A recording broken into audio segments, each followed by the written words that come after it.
මිනිත් මොනවද කියන්න තියෙන්නේ ගෙදර විස්තර අම්මා ගැන එහෙම මොනවද කියන්න තියෙන්නේ මං ගෙදර ගිටාර් ගන්නවා නිකන් මෙහෙම ගිටාර් එකක් දානවා මේ මම පිජාම ඇඳගෙන ගත්තේ පිජාම ඇඳලා මගේ තාත්තා ඉතින් නිවුස් බලනවා එහෙනම් මං තාත්තට කමන්නේ මම චුට්ටක් ළමයිගේ ටෙලිවිෂන් බල මගේ තාත්තා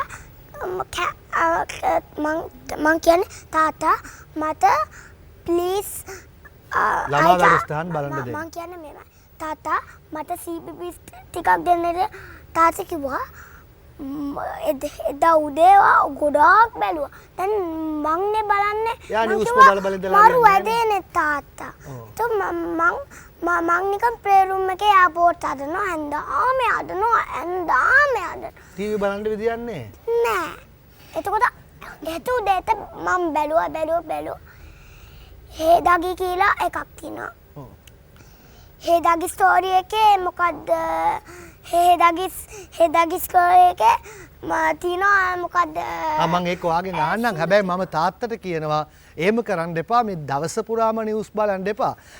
පුතාටත් පොඩි ඉඩක් දෙන්න කියලා. තාත්තගේ වැඩේ කියන්නේ එයා දවස පුරාම නිවුස් බලනවා.